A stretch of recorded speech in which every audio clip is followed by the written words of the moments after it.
Hello and welcome to my channel. This is going to be an honest and I hope informative review of the FIREMAPLE pressure regulator gas stove. So this review is going to include some testing. I've got a SOTO Windmaster, which is pretty much the benchmark backpacking stove for this class. I've got obviously some gas, some pots, and in the cool box here I actually put some gas and water in my fridge overnight, and it was right down to 1 degree, and hopefully the cool box here is keeping it nice and cold. So we're going to do some cold weather testing, or as close as I can simulate that, because it pretty much is still summer here in the UK.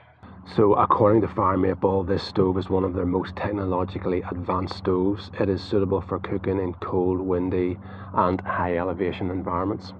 So in challenging and cold conditions, the pressure regulator maintains a really strong, even burner flame despite low pressure in the gas canister.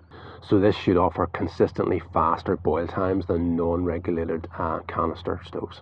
So look, let's have a look at the stove itself. So it comes in this plastic container, and I think it's actually quite good. It feels sort of quite well made and decent quality plastic.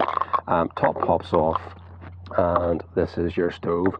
Now the feet on it, or the pot supports, kind of come down into this position here, and it sort of makes it pretty compact, I have to say. And then it's just a matter of folding these out, and they feel sort of pretty solid and pretty firm when you get them into place. So in the bag here I have a SOTO Windmaster, and it just comes with a bag, so it doesn't offer as much protection as a plastic would be, but it is obviously a bit lighter and a bit more compact. So the stoves are fairly similar in design, both using a mixture of metal. But the pot stands, this is a 4-legged pot stand, which you can actually get a 3-legged one for it. And it's pretty compact like this, but the feet just fold out. And then you can squeeze this together and slide that on or off just for more compact storage.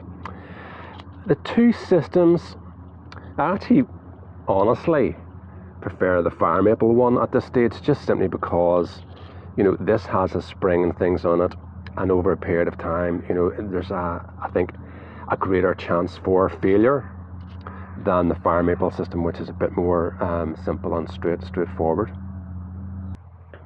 So we're pretty much good to go, and this first test is just with water at sort of air temperature, which I guess is about 15 or 16 degrees.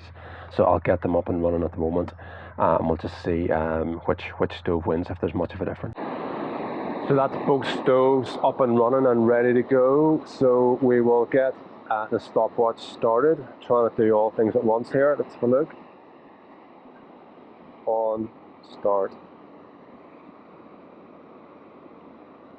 Crank both up fully. It's up full. It's up full. So run at 12 seconds at the moment. I'll set this here. Hopefully you can see it.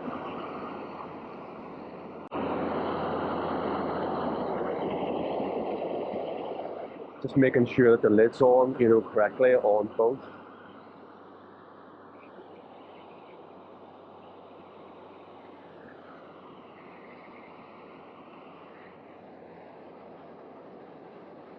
Okay, so running on sort of about 40 seconds. Maybe it took me a couple of minutes or a couple of seconds to get this sorted out, but in respect of just getting everything going together.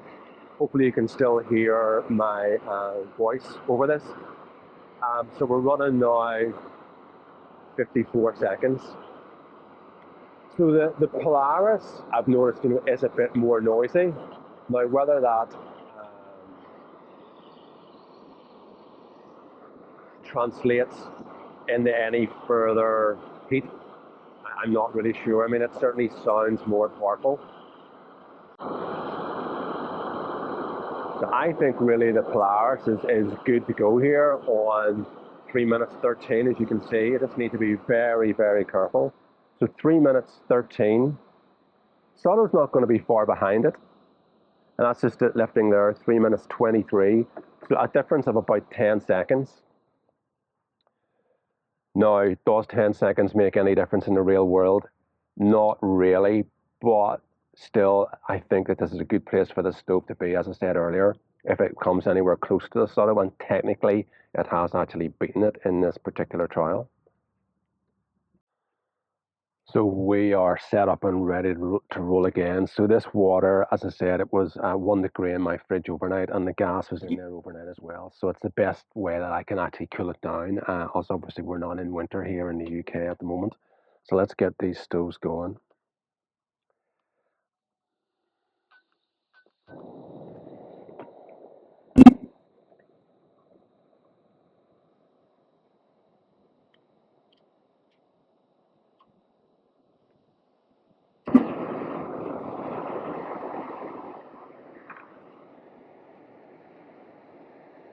So just cranking both up absolutely full.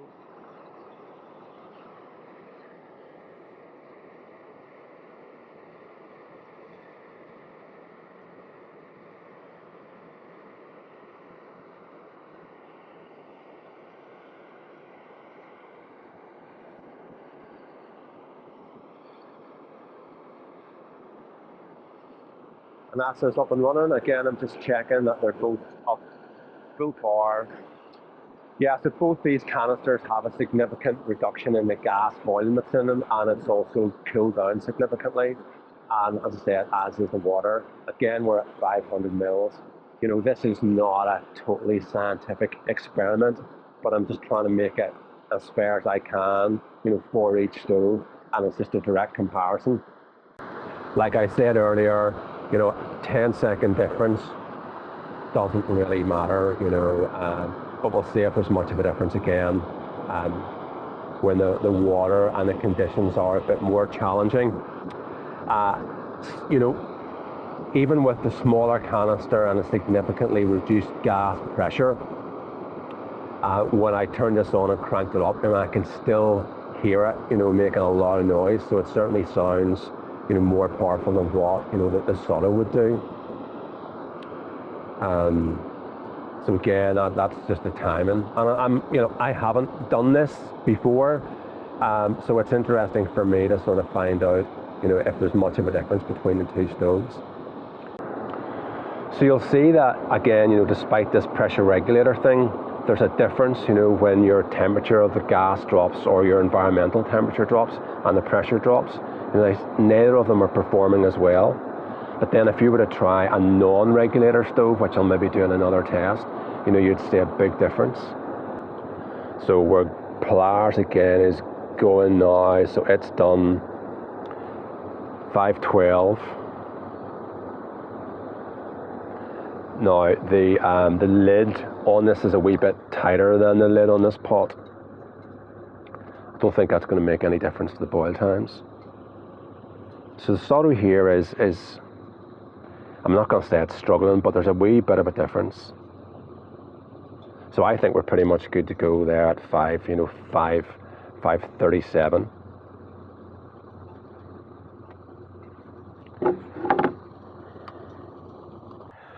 So how much gas have these guys used? So looking at the efficiency of the stoves, if you're actually out and you're doing a trip where you have multiple overnights, then the efficiency of the stoves matters, because if the stove's burning more gas, you need to carry more gas, then it's a weight and a space issue.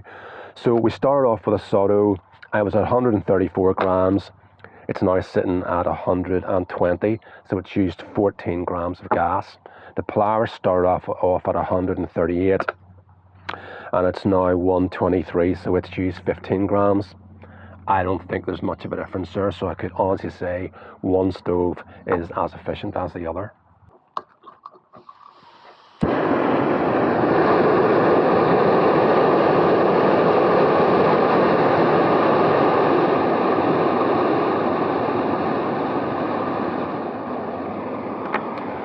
So while I can't really demonstrate simmering control, we'll use the volume of the stove to sort of determine if that's any good or not. So as I'm turning this down here, I mean, it certainly seems to be quite sensitive, you know, so when I'm turning it up slightly, you'll be able to hear. So I'll stop talking and you can hear and see me turning this slightly.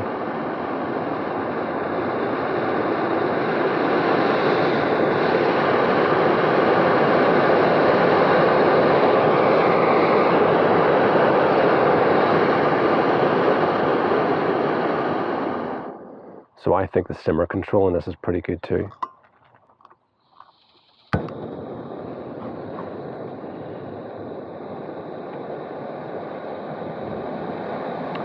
ultimately not anywhere nearly as noisy there, but there still is a similar heat output coming from the SOTO. And it's just my opinion, the simmer control is okay, but it's not just as sensitive as what the Polaris would be. So now just down to my final thoughts on the FIREMAPLE Polaris pressure regulator gas stove. Compared against the SOTO Windmaster, for me, honestly, it beats it. Not by much, but it just beats it in a number of areas. So first of all, I prefer the actual design, the fact that the pot stands are always part of the unit itself. These work and are very solid. Whether it has 3 or whether it has 4, it doesn't make any difference to me. The SOTO has the 4 pot stands. It has a mechanism where you can separate this to make it more compact. But if I went on a camping trip and somehow I forgot this, or I had it packed somewhere else, and and I don't have it, then I'm kind of in trouble. I much prefer the fact that it is integrated. I also prefer the durability of this over the spring-loaded system for the SOTO.